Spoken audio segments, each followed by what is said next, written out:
Well, guess what? Arcane is back for the second act of the second and final season. The three episodes that had the task of continuing on from the strong start that Act 1 made, keeping us all fully invested, and at the same time setting up the third and final act of this show as well as possible.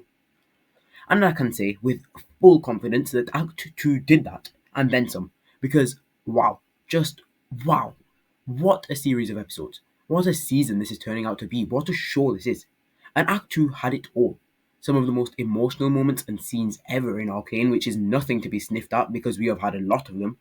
Great action sequences, great character building, which we're going to talk about, don't worry about that. Brilliant music as always, and so much more. So let's just dive straight into it and start with a little overview of Act 2 and what happens before just loading all the praise on it. So beware, spoilers ahead for all of Act 2. So we start with episode 4, probably my least favourite out of the three, though it is still pretty good.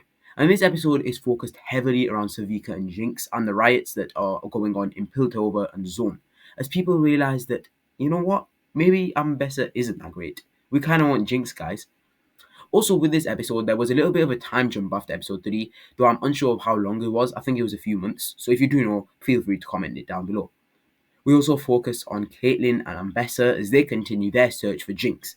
Now, Caitlyn has a very interesting arc in this act, because while it takes a bit of a backseat compared to Jinx, Isha, and Vanda, who really did star in their 3 episodes, her redemption was pretty big as she turned on Ambessa, joining forces once again with Vi, which I can't lie, made me very, very happy indeed. Although one thing that, well, was not very nice was Maddie. Yes, this Maddie Nolan, who is now with Caitlyn. What? Like, they really had to do that to us, didn't they? It makes sense within the context of the story. I mean, it would make less sense if Caitlyn didn't get with anyone, but yeah. Luckily, by the end of the act, KVI at least partially seems to have repaired, but Maddie and Caitlyn, whew, had to get used to that for a while. No, God! No, God, please, no! And speaking of characters, we now need to talk about Isha. Because I need to apologise. I said in my review of the first 3 episodes that I wasn't really all that impressed with her character and role in the story and found her to be a bit unnecessary. Really only there as a plot device to give us one last twist at the end of Act 1, not allowing Vi to finish off Jinx. Well, I stand corrected and I apologise to all the people out there who believed in Isha from the start and loved her.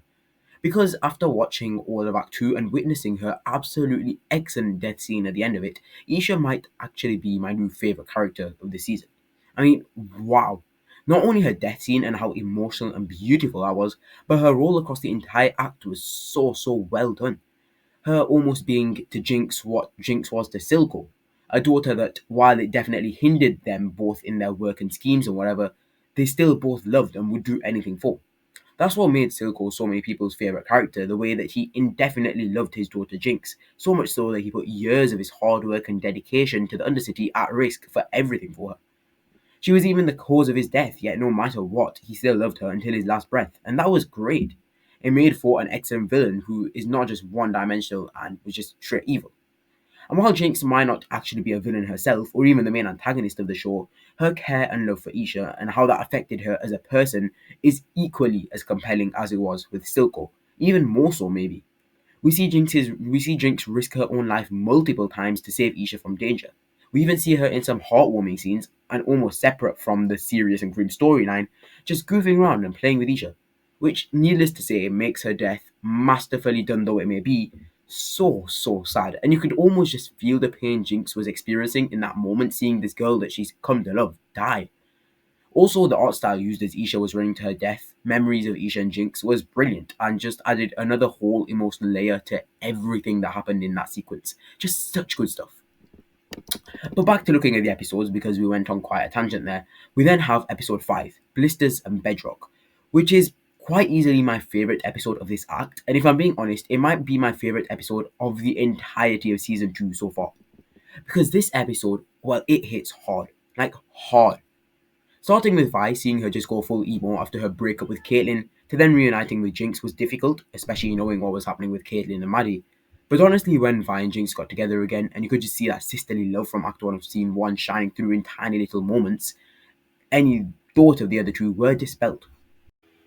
Then you also have the flashback scene with Vanda, Silco, and Vi and Jinx's mother, which I'm not going to discuss too much here because I do want to make a full analysis on that separately. But let me just say, what a scene that was. It was genuinely so much fun to see a young Vander and Silco just chilling out and having fun with a woman that is nothing less than the perfect combination of Vi and Jinx. So be on the lookout for a video on that. Moving on then to other stuff going on in episode 7, we also have the side plots going on that I do have to say I wasn't hugely invested in. This is of course Mel and the whole Black Rose plotline, and then Jace coming out of the Hex Gate, well, looking like this. Which, if it wasn't for the promo beforehand, I doubt many people at all would have expected, because wow, did Jace change. I'm not gonna lie to you though, I kinda like the beard, it suits him, but the thing with Jace is, and his entire plot, and what he was doing, is that while he's pretty detached from the main plotline at the start of the act, it all tied in with him, and by the end of the 3 episodes, he's in the same place as the main trio, and plays a pretty big role in the outcomes of Act 2 and Isha's death. This immediately makes his role pretty important and relevant, yet with Mel, her plotline is completely in every way detached from the main story, resulting in us, or at least me, not caring much about what was going on there.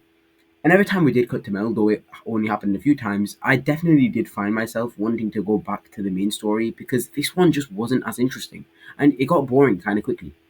Now, I do say this as a non-League of Legends player, so I'm not fully invested in the lore of the Black Rose or anything, so I may be alone with my stance here, but I do have to admit nonetheless that Mel's side plot was not very fun, and didn't really hold up to that quality of the other two.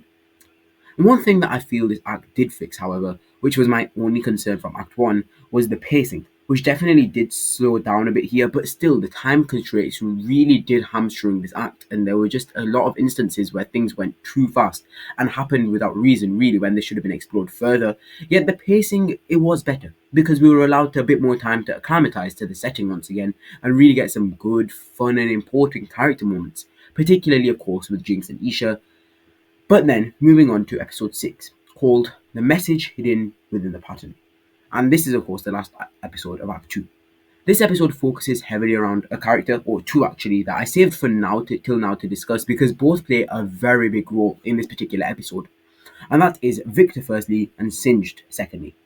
And both these characters were very well done, as you would expect to be honest with Arcane. Victor especially was so interesting, like he is literally Arcane Jesus. He talks with Sky were also quite fun, and I like the idea of the glorious evolution we were introduced to, which, believe it or not, I do know a bit about despite not being a League player. And one thing I did appreciate about Victor and his camp of change people, if you will, was that it was quite fun to be introduced to a new place, a new setting very different to all the others we've experienced before.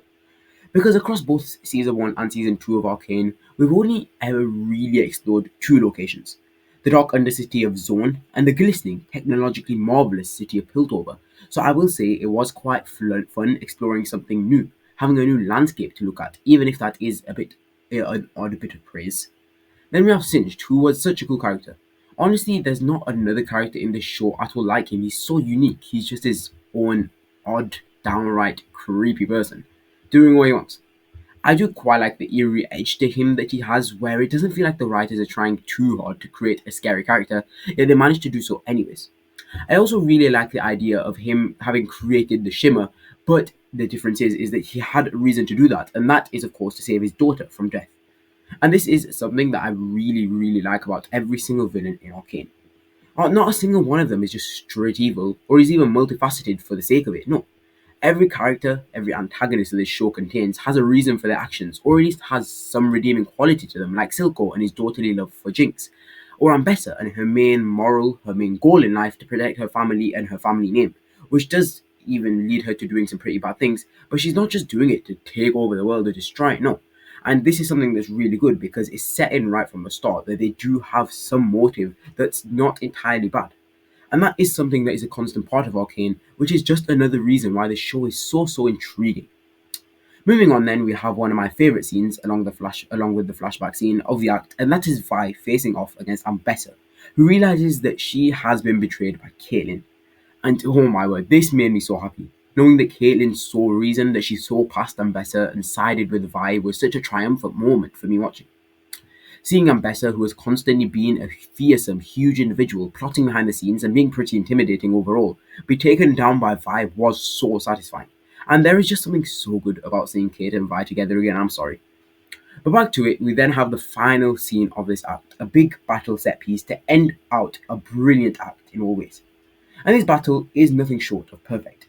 With Isha's song by Izan Chan playing in the background, the stunning visuals as the battle rages, and Vi, Jinx, and Caitlyn all being in the complete thick of it and struggling as Vi is stabbed, though luckily not fatally, this is such a good scene. Ambassador's soldiers seem to be overpowering them, and hope does seem to be lost, except of course for Warwick or Vanda, because Warwick slash Vanda, whatever you want to call him, is in full rage mode, and that does make me understand why he is such a fearsome character in League lore and why people were excited to see him on screen. And then, of course, comes the big moment, the one that, like I said before, most likely had a few fans, if not a lot, tearing up, and that was, of course, the death of Isha. Because this scene is such an excellent end to Isha's superb, albeit sadly short arc. And she's grown on me, she really has, and seeing her death, it wasn't very fun at all. Also, seeing Jinx's despair, knowing what is about to happen, it's so hard, and just deepens the emotional resonance of the scene even further. Masterful writing, and as ever with this show, outstanding animation. To evoke so many feelings, so many emotions with such little words, that takes true skill, which Arcane has in abundance, there's no doubt about that. And we end this act with Isha using the hex cause, sacrificing herself to end the agony and rage of Vanda in the werewolf, ending this act on an exceptional note going into the final act of Arcane.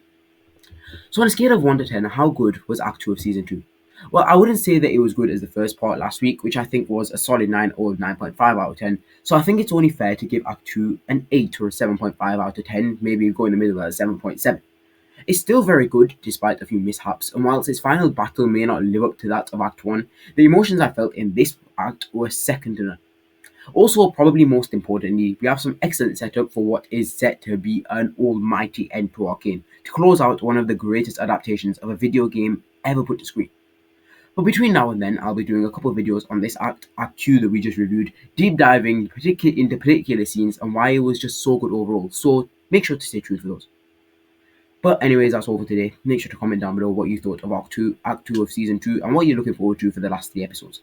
Also, please make sure to subscribe if you haven't already. This is a growing channel and one simple click really would help. But that's the end of today's video. Thanks for watching. Darth Sauron out.